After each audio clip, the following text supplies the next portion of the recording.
I rarely go late game and record my videos unless it's a collab, but this time I did with Ladkis, and yeah, so he wanted us to go late game on Zen Gardens, so here we are on Zen Gardens, and we're using ice shards quite easily to beat the eco, which would normally be really difficult to defend because of the two paths and other stuff.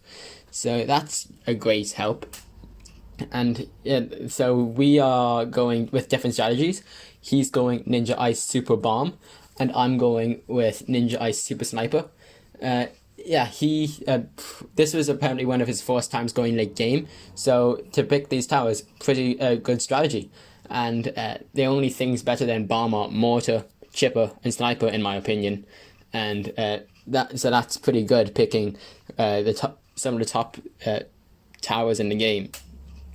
And yeah, that's that. And we were both sending lots of eco. I just decided to get 4,000 because while I'm waiting. So what I did was I always wait for my partner to get tempos up if we're going late, because that way I don't like start anti-starting and then it's like 10 rounds ahead of when they would normally get all the tempos or something, so then they're struggling to further the rest of the defense and die early, stuff like that, so they aren't under pressure. I always take my time anyway, so I like it when my partner does that.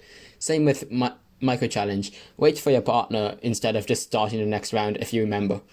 And that just helps everyone, because your aim is to go late game, not to like anti-star and cause them to die. So that's that. And yeah, I did get 12 wait, was it 12 or 11? I think it's right. 1 2 3 4 5 6 7 8 11 tempos this time, because remember earlier I said I thought you could only get 10, because I got 10 in the late game standards, and here we are with 11 tempos, so that's quite good. So you can fit that tempo that I couldn't fit earlier. And yeah, he got 9 tempos because this was one of his first times going late game, so he didn't quite know the tempo spots or figure them out, but it's still good nonetheless. 9 tempos is nothing to laugh at. And yeah, I did get some tech towers, because in some spots there were just like, for example, around the player sent track, just having that many snipers on close targeting a ZMG is almost redundant. So I thought it would be more effective to use tech towers. But either way, I'm pretty sure tech towers or not, I would have outlasted him just because of the more tempos. But yeah, we're getting close to his death round soon.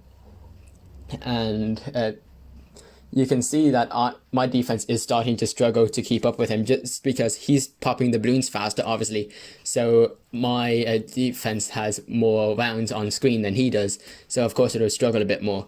It still should normally outlast him, and that's just because you can deal with that many balloons at a time. If you get a lot more rounds though, there will be a lot more, well, you will start to struggle, of course, because snipers are single target.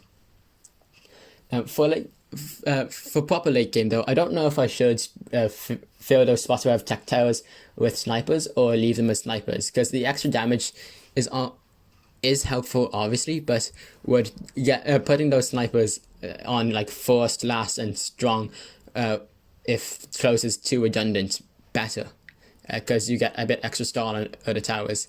And yeah, he's close to dying, as he obviously is saying, but he's doing quite well. And we will be going late game on another map, Indoor Pools, so that's going to be fun to play out, because he's a good player. He's competitive. Yeah, he's a competitive player, which is something I don't often get. Well, a type of player I don't often play against going late game, because they have different interests, which is exciting short matches and that are intense, whereas I prefer taking my time building a defense, and that's just the difference. But he seems to enjoy both, so good for him. To each their own, right? And here we are, dying soon. But that's okay. Round 86. Hope you enjoyed. Bye.